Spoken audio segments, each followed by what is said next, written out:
जो भी मेरे दोस्त सेल्स करते हैं उनके सामने एक सवाल बहुत बार आता है। बहुत से कस्टमर उन्हें कहते हैं आई कांट अफोर्ड, मैं आपका सर्विस इसलिए नहीं ले सकता कि वो महंगा है। आज मैं आपको बताऊंगा कि आप इसको कैसे किल कर सकते हैं, इस ऑब्जेक्शन को कैसे हैंडल कर सकते हैं और कैसे आप उस सेल्स को डन कर सकते हैं। जब भी हम अपना प्रोडक्ट पिच करते हैं, कुछ लोग सीधे बोल देते हैं कि ये तो महंगा है, ये अभी नहीं ले सकता, बाकी लोग टालने की कोशिश करते हैं। चलिए मैं बताता हूं ऐसी लीड को कैसे कन्वर्ट किया जाता है। बहुत ही सिंपल सी स्टेप्स में आप इसको हैंडल कर सकते हैं। जैसे ही वो आपसे कहते हैं कि वो अभी नहीं लेना चाहते या ये थोड़ा सा महंगा है, थोड़ी देर के लिए शांत हो जाइए।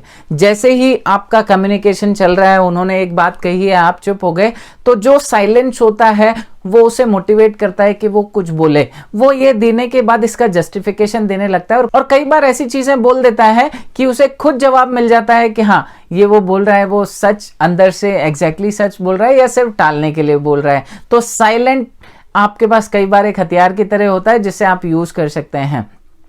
उसके बाद आप क्या कर सकते हैं, अगर कुछ सेकंड्स शांत रहने के बाद भी अगर वो कुछ नहीं बोलता है तो आपको पूछना होता है कि इसके पीछे क्या रीजन है। आपको रीजंस पूछने होते हैं। आप उनसे सवाल पूछिए, आपको महंगा क्यों लगा, क्या महंगा है, कैसे महंगा है, किससे कंपेयर किया, वैल्यू कैसे कैलकुलेट किया, ये सारी चीजें आप उनसे पूछ सकते हैं। कई बार जब आप उनसे सवाल पूछते हैं, जब वो सवाल देते हैं, उन्हीं सवाल में उनको खुद को उसका जवाब मिल जाता है।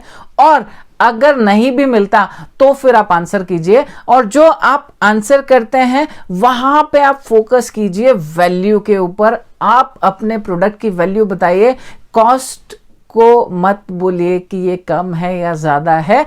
आप ये बताइए कि आपका प्रोडक्ट लेने से उनके बिजनेस में, उनके जीवन में क्या वैल्यू एडिशन होने वाला है। उस वैल्यू एडिशन को कॉस्ट के साथ में जस्टिफाई कर दीजिए। जैसे ही आप वैल्यू को कॉस्ट के साथ जस्टिफाई करेंगे, 90% चांसेस हैं कि आप वहां पे अपनी डील को क्लोज कर लेंगे, आप उस सेल्स को कन्वर्ट कर लेंगे। उसके बाद भी अगर आपके पास जवाब यही आता है तो कुछ तरीके और होते हैं जिनसे आप कन्वर्ट कर सकते हैं। अगर आपके पास अथॉरिटी है, कुछ ऑफर कर सकते हैं फ्री में।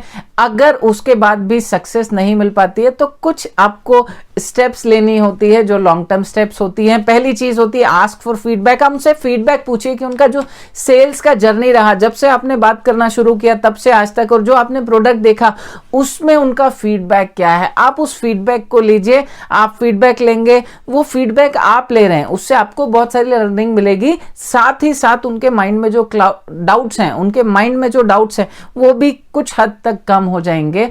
उसके बाद जो सेकंड स्टेप होती है वो होती है फॉलो अप। दुनिया में सिर्फ और सिर्फ 2% जो कन्वर्जन्स होते हैं वही ऑन टाइम होते हैं। 98% कन्वर्जन्स में फॉलोअप की जरूरत पड़ती है।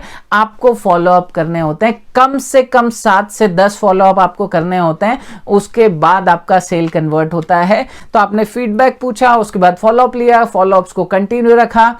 उसके बाद आपको क्या करना है, थर्ड स्टेप होती है आपको उनके साथ में प्रोफेशनली कनेक्टेड रहना है, उन्हें छोड़ना नहीं है। 5 फॉलोअप होने के बाद भी आप उनसे कनेक्टेड रह सकते हैं। आपको कॉल करने की, प्रोडक्ट पिच करने की जरूरत नहीं है। आप उनसे कैसे भी कनेक्ट कर सकते हैं। आप उन्हें सोशल मीडिया पर कनेक्ट कर लीजिए, उन्हें मंथली कुछ न्यूज लेटर्स भेज दीजिए। उनके इंटरेस्ट की जो चीजें, उनके इंटरेस्ट का जो कंटेंट है, उनके इंटरेस्ट की जो यूजफुल कुछ फ्री रिसोर्सेज हैं, आप वो उन्हें देना चालू कर दीजिए। आप जब वो देते रहेंगे, वो आपके साथ कनेक्ट में रहेंगे। प्रोडक्ट आपका उन्हें बहुत पसंद आया ही है, उन्होंने किसी ना किसी रीजन से आपको मना किया है, वो रीजन किल हो जाएगा और इस तरीके से आप उस सेल को कन्वर्ट कर पाएंगे। तो कुछ सेल्स होंगी जो आपकी इमीडिएट कन्वर्ट होंगी, कुछ थोड़े दिन बाद होंगी और कुछ थोड़े दिन बाद और होंगी। सेल्स हमेशा आती है फॉलोअप पे, तो आपको फॉलोअप करना ही होगा। लाइक, सब्सक्राइब और शेयर जरूर करें और बेल आइकन दबाना ना भूलें।